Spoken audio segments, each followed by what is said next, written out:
Yo, what is up everybody? Welcome back to another video, and in today's video I'm going to be showing you the top 5 best tips in Grow a Garden 2.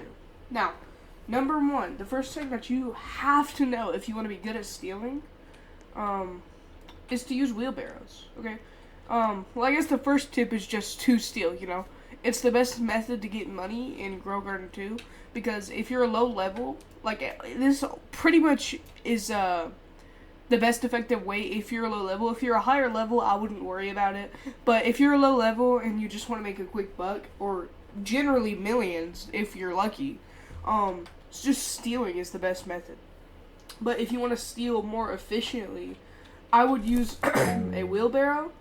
Of course, you have to have a friend in the server. But if you do use a wheelbarrow, you can actually pick people up from out of their garden, and if they're AFK, they'll just obviously stay there.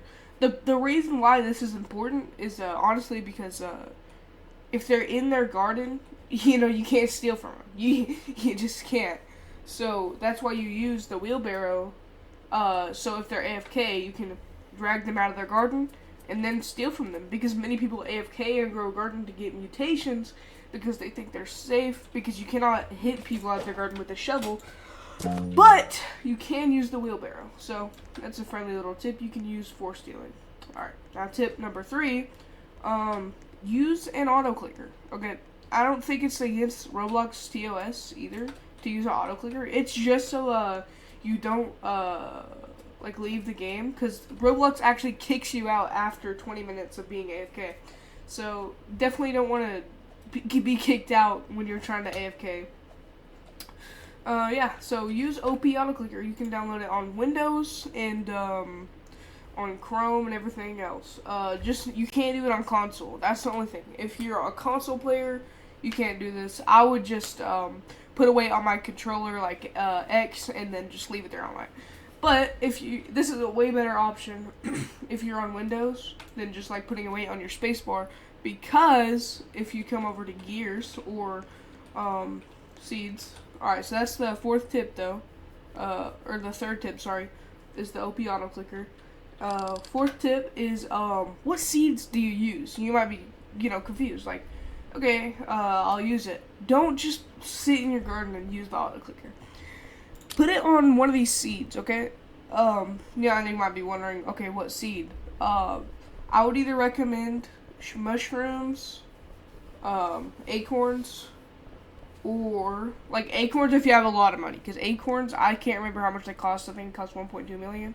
But if you have enough money to where you can just farm those, definitely acorns a good pick. But if you have way less money than that, use bamboo and use mushrooms.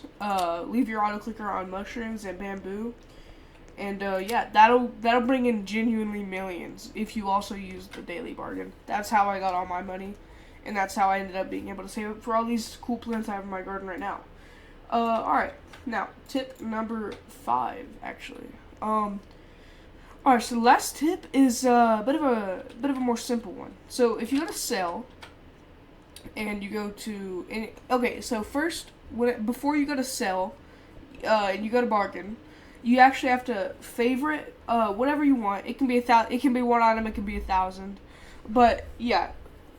If you put in just one little cheap thing, like a tulip that weighs less instead of the tulip that weighs more, and then you bargain, you can see that it'll actually cost money. It costs less money for the worst tulip. So if you bargain the inventory with the less tulip, and then you so once you're on this screen, you can just unfavorite this tulip and then sell. You'll pay less, but you'll get the same amount as if you were bargaining for more. And that's the last tip. Have an amazing rest of your day, and I'll see y'all later. Peace!